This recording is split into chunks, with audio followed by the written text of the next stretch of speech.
ጤና ይስጥልን እንደምንላችኋል ውድ ተመልካቾቻችን ከአባይ ቴሌቪዥን የሚተላለፍላችሁ የዕለተ ሰኞ ህዳር 1 ቀን 2018 የዜና ላፍታ የመረጃ ሰዓታችን ተጀምሯል። የህወሓት ቡድን ጥቅምት 26 ቀን በአፋር ክልል መጋለ ወረዳ የፈጸመው ትንኮሳ የሚቃወም ሰልፍ መካሄዱን የክልሉ ኮሙኒኬሽን ቢሮ ማስታወቁን ጠቅላይ ሚኒስትር አብይ አህመድን ጨምሮ የተለያዩ አካላት በአንጋፋው የታሪክ ምሁር ፕሮፌሰር ላጲሶ ጌዴሌቦ ህልፈት የተሰማቸውን ሀዘን መግለጻቸውን እንዲሁም በቤንሻንጉል ጉሙዝ ክልል ለስደተኞች የሚደረገው የገንዘብ ድጋፍ በመቀነሱ መቸገራቸውንና ለጉለት ብዝበዛ እንዲሁም ለጥቃት መጋለጣቸውን የሰመኮ ማስታወቁን ጨምሮ ሌሎች መረጃዎችን ይዘናል። ከዜናዎቹ ጋር ራቢያ ከድር አብራችሁ ቆይታ አደርጋለሁ። አብራችሁን ቆዩ። ደንበኞቻችን ምስክሮች ናቸው። ከዚህ ቀደም በኮንስትራክሽን ዘርፍ ከ30 ዓመት በላይ ልምድ ያካበተው ድርጅታችን ዲኤምሲ ሪል ስቴት በለቡ መብራት ያስገነባነው ባለው ግዙፍ መንደር ውስጥ ሱቆችን ከ26 ካሬ እስከ 143 ካሬ እንዲሁም አፓርትመንት ቤቶችን ከ56 ካሬ እስከ 295 ካሬ ድረስ ይዞላችሁ ቀርበዋል። ከ495,000 ብር ቅድመ ክፍያ ጀምሮ በ40/60 የባንክ ብድር እንዲሁም በተጨማሪ ይህንን ማስታወቂያ ብቻ አይተው ለሚመጡ 15 ደንበኞች እስከ 30% ልዩ ቅናሽ ማድረጋችንን ስንገልጽ በለጠ መረጃና ለሳይት ጉብኝት ከታች ባለው ስልክ ውሎ የህወሓት ቡድን ጥቅምት 26 ቀን በአፋር ክልል መጋለ ወረዳ የፈጸመውን ትንኮሳ የሚቃወም ሰልፍ መካሄዱን የክልሉ ኮሙኒኬሽን ቢሮ አስታወቀ።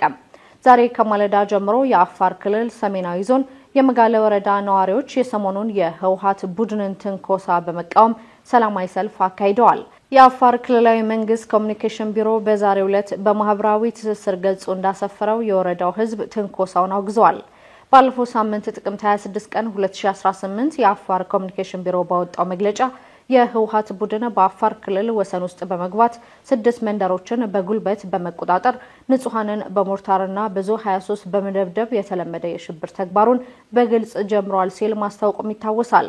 ቡድኑ በአፋር ክልል በዞን 2 በመጋለ ወረዳ ቶንሳ ቀበሌ ዋራ እና ሜልኬ በሚባሉ ልዩ አካባቢዎች ወሰን ተሻግሮ በመግባት በእለቱ ከምሽቱ 1 ሰዓት አካባቢ በንጹሃን የአፋር አርብቶ አደሮች ላይ የከባድ መሳሪያ ተኩስ በመክፈት የፕሪቶሪያውን ስምምነት በግጭት አዋጅ በግልጽ አፍርሷል ሲልም ገልጾ ነበር። ይህንን የህወሓት ቡድን ጥቃት የጠቅላይ ሚኒስትሩ የምስራቅ አፍሪካ ጉዳዮች አማካሪ አቶ ጌታቸው ረዳ እንዲሁም ስምረት ፓርቲና የተለያዩ አካላት በወቅቱ ማውገዛቸውም ይታወሳል። በዛሬው ዕለት ደግሞ የመጋለ ወረዳ ነዋሪዎች ይህንን ጥቃት ተቃውሞም ሰልፍ ወጥተዋል። ጠቅላይ ሚኒስትር አብይ አህመድን ጨምሮ የተለያዩ አካላት በአንጋፋው የታሪክ ምሁር ፕሮፌሰር ላጲሶ ጌዴሌቦ ህልፈት የተሰማቸውን ሀዘን ገለጹ። አንጋፋው የታሪክ ምሁርና ተመራማሪ ፕሮፌሰር ላጲሶ ጌዴሌቦ ባደረባቸው ህመም በሕክምና ሲረዱ ቆይተው በትናንትናው ዕለት በ87 ዓመታቸው ከዚህ ዓለም በሞት ተለይተዋል። ፕሮፌሰር ላጲሶ በህይወት በነበሩበት ዘመን ለሀገራቸው ኢትዮጵያ እንዲሁም ለአፍሪካ የታሪክ ጥናትና ምርምር ትልቅ አበርክቶ የነበራቸው ሲሆን የተለያዩ የታሪክ መጽሐፎችንም ጽፈው ያሳተሙና በዘርፉ አንቱታን ያገኙ ታላቅ ምሁርም ነበሩ። ፕሮፌሰር ላጲሶ የኢትዮጵያን የጋራ እሴት ባህልና ቋንቋ በማውሳት የህዝቦችን ታሪክ ጎልቶ እንዲታወስ ከፍተኛ አስተዋጽኦ ማበርከታቸውም ተመላክቷል። የፕሮፌሰር ላጲሶ ህልፈትን ተከትሎ ጠቅላይ ሚኒስትር አብይ አህመድ፣ ምክትላቸው ጠቅላይ ሚኒስትር ተመስገን ጥሩነህ፣ ፕሬዝዳንት ታዬ አጽቀሥላሴ፣ የኢትዮጵያ እስልምና ጉዳዮች ጠቅላይ ምክር ቤትን ጨምሮ የተለያዩ አካላት የተሰማቸውን ሀዘን ገልጸዋል። ጠቅላይ ሚኒስትር አብይ አህመድ ባስተላለፉት የሀዘን መግለጫቸውም አንጋፋው የታሪክ ምሁር ፕሮፌሰር ላጲሶ ጌዴሌቦ በሕክምና ሲረዱ ቆይተው ማለፋቸው በታላቅ ሀዘን መስማታቸውን ገልጸው ነፍሳቸውን በአጸደ ገነት እንዲያኖርና ለወዳጅ ዘመዶቻቸው መጽናናት እንዲሰጣቸው መመኘታቸው ተገልጿል። ምክትል ጠቅላይ ሚኒስትር ተመስገን ጥሩነህ ባስተላለፉት የሀዘን መግለጫ መልእክት ፕሮፌሰር ላጲሶ በህይወት በነበሩበት ዘመን ለሀገራችን ኢትዮጵያ እንዲሁም ለአፍሪካ የታሪክ ጥናትና ምርምር ትልቅ አስተዋጽኦ ማበርከታቸውን የተለያዩ የታሪክ መጽሐፍትንም ያሳተሙ በዘርፉ አንቱታን ያገኙ ታላቅ ሰው እንደነበሩም ጠቅሰዋል። በተመሳሳይ ፕሬዝዳንት ታዬ አጽቀሥላሴ በማህበራዊ ትስስር ገጻቸው ባስተላለፉት የሀዘን መግለጫ ፕሮፌሰር ላጲሶ ጌዴሌቦ በኢትዮጵያ የስነ መንግስት ታሪክ ምርምርና የላቀ የእውቀት ስርጸት ላደረጉት አስተዋጽኦ ሲታወሱ ይኖራሉም ብለዋል። የፕሮፌሰር ላጲሶ ጌዴሌቦ የአስከሬን ሽኝት ቀብር ስነ ስርዓት ነገ ህዳር 2 2018 እንደሚከናወንም ተገልጿል። በቤንሻንጉል ጉሙዝ ክልል ለስደተኞች የሚደረገው የገንዘብ ድጋፍ በመቀነሱ መቸገራቸውንና ለጉልበት ብዝበዛ እንዲሁም ለጥቃት መጋለጣቸውን ኢሰመኮ አስታወቀ።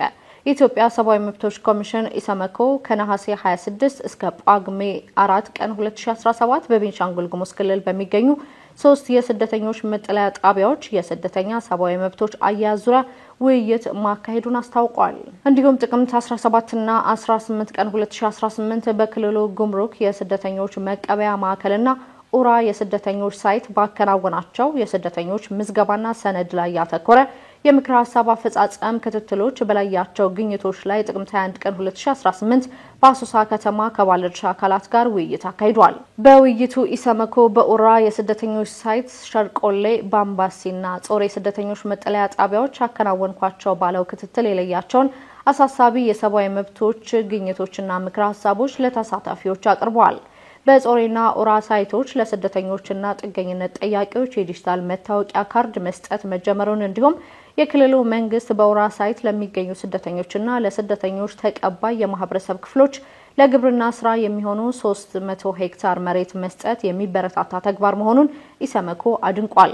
በሌላ በኩል የጉምሩክ የስደተኞች መቀበያ በጊዜያዊነት ጥገኝነት ጠያቂዎችን መቀበል ማቆሙ የገንዘብ ድጋፍ በመቀነሱ ስደተኞች ቤተሰቦቻቸውን ለማስተዳደር መቸገራቸውንና ለጉልበት ብዝበዛና ለጥቃት መጋለጣቸውን፣ ለሕክምና አገልግሎት የሚያስፈልጉ ቁሳቁሶችና መድኃኒቶች እጥረት፣ የስደተኞች ጥገኝነት ጠያቂዎች የኑሮ ደረጃ ለማሻሻል የተጀመሩ ፕሮጀክቶች መቋረጥ፣ የመጠለያ ጣቢያዎች እድሳት አለመኖር አሳሳቢ ችግሮች መሆናቸውንም ኢሰመኮ አመላክቷል። በተጨማሪም ስደተኞች በሚገኙባቸው መጠለያ ጣቢያዎች ከዚህ በፊት የነበረው ተዘዋዋሪ ችሎትና ነፃ የህግ ድጋፍ አገልግሎት መቋረጥ ስደተኞችና ጥገኝነት ጠያቂዎች ፍትህ የማግኘት መብታቸው ላይ አሉታዊ ተጽዕኖ እንደፈጠረባቸውም ገልጿል።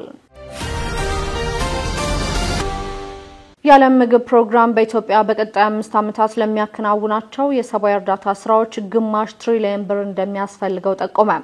የተባበሩት መንግስታት ድርጅት የዓለም የምግብ ፕሮግራም በመጪዎቹ 5 ዓመታት በኢትዮጵያ ለሚያከናውናቸው የሰብአዊ እርዳታ አቅርቦትና አገልግሎቶች ከግማሽ ትሪሊየን ብር በላይ ሊያስፈልገው እንደሚችል በውይይት ላይ በሚገኘው በድርጅቱ ስትራቴጂካዊ ረቂቅ ሰነድ ተመላክቷል ብለዋል።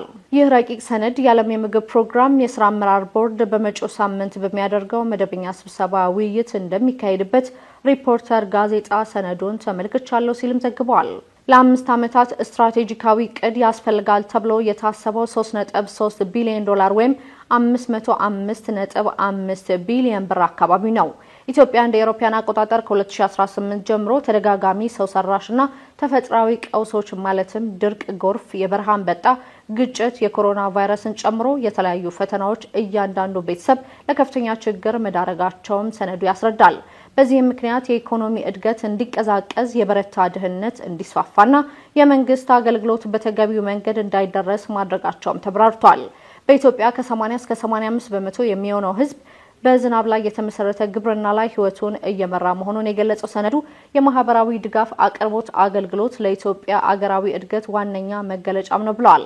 የዓለም የምግብ ፕሮግራም የ5 ዓመት ስትራቴጂካዊ ዕቅድ እንደ አውሮፓውያን አቆጣጠር ከጥር 2026 እስከ ታህሳስ 2030 ድረስ የሚተገበር ሲሆን በተያዘ ወር ውይይት ተደርጎበት ጸድቆ ወደ ስራ ይገባል ተብሎም ይጠበቃል። እንደ አውሮፓውያን አቆጣጠር በ2030 ለችግር የተጋለጡ የማህበረሰብ ክፍሎች የተሻለ ህይወት እንዲመሩ፣ ጤናማ አመጋገብ፣ የኑሮ ስርዓት እንዲኖራቸው፣ የተሻለ የትምህርት ስርዓት እንዲገነባ በማድረግ ዜጎች በሙሉ አቅማቸው በኢኮኖሚ ተሳትፎ እንዲኖራቸው የሚያደርግ ተግባር እንደሚከናወንም ሰነዱ ያስረዳል። በሐዋሳ ከተማ ሐዌላ ቱላ ክፍለ ከተማ በደረሰ የትራፊክ አደጋ የ6 ሰዎች ህይወት ሲያልፍ 8 ሰዎች ላይ ጉዳት ደረሰ። በሲዳማ ክልል ሐዋሳ ከተማ አስተዳደር ቱላ ክፍለ ከተማ ዶሬ ባፎኖ ተብሎ በሚጠራ አካባቢ በደረሰ የትራፊክ አደጋ የ6 ሰዎች ህይወት ሲያልፍ 8 ሰዎች ላይ ጉዳት መድረሱም ተገልጿል።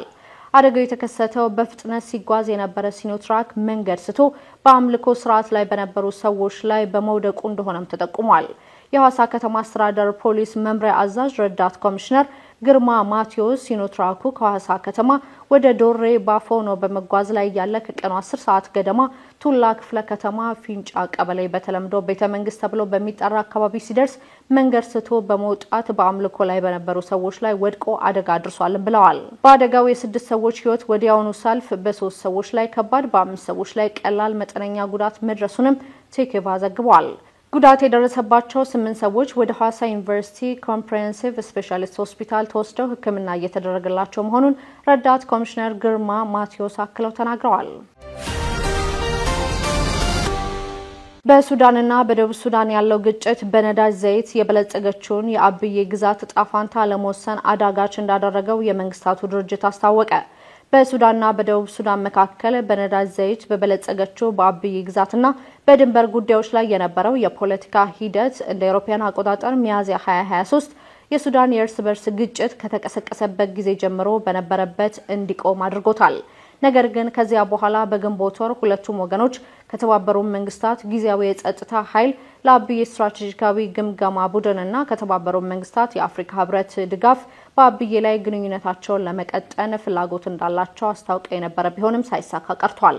ይህንንም ተከትሎም የግዛቲቱን እጣ ፋንታ ለመመልከት ባለፈው ረቡዕ የመንግስታቱ ድርጅት የጸጥታ ጥበቃ ምክር ቤት የተሰበሰበ ቢሆንም የተከፋፈለ አቋም መያዙ ተሰምቷል። በመድረኩ ንግግር ያደረጉት በተባበሩት መንግስታት ድርጅት የአፍሪካ ጉዳዮች ረዳት ዋና ጸሐፊ ማርታ ባቤ በሱዳን ውስጥ ያለው ተለዋጭ ጦርነትና በደቡብ ሱዳን ያለው ያልተረጋጋ ፖለቲካዊ ሁኔታ የአብዬ ግዛት ጣፋንታ ለመወሰን አዳጋች መድረጉን አስታውቀዋል። በመድረኩ በተባበሩት መንግስታት ድርጅት የጸጥታ ጥበቃ ምክር ቤት በግዛቲቱ የተሰማራው የሰላም አስከባሪ ኃይል ቆይታ እንዲራዘም እቅድ ያቀረበ ሲሆን አሜሪካ በበኩሏ ለቀረበ ምክር ሐሳብ ቅድመ ሁኔታን አስቀምጣለች። አሜሪካ የሰላም አስከባሪ ኃይል ቆይታ እንዲራዘም ሁለቱ ሀገራት እንደ አውሮፓውያን አቆጣጠር በ2011 የደረሱበትን የሰላም ስምምነት ማጽናታቸውን ማረጋገጥ አለብኝም ብላለች። የተባበሩት መንግስታት ድርጅት የአፍሪካ ቀንድ ልዩ ልዑክ ጓንግኮንግ በበኩላቸው በሱዳን የጦርነት መቀጠል የደቡብ ሱዳን ጸጥታ ላይ ብርቱ ተግዳሮቶች ደቅኗል። በሁለቱም ሀገራት በኩል የታጠቁ ኃይሎች ድንበር ዘለል እንቅስቃሴ ማድረጋቸው በአካባቢው የጸጥታ ሁኔታ እንዲባባስ አድርጎታል ያሉ ሲሆን ልዑኩ እንዳሉት ሂደቱን ለማስቀጠል የአፍሪካ ህብረት መራሹ የሚያደርገውን ጥረት ለመደገፍ እንደሚጠባበቁም ተናግረዋል። የተለያዩ መረጃዎችን ያደረስንበት የዕለቱ የዜና ላፍታ የመረጃ ሰዓታችን የተከታተላችሁትን ይመስል ነበር። ውድ ተመልካቾቻችን አብራችሁን ስለነበራችሁ ከልብ እናመሰግናለን። በያላችሁበት መልካም ቀን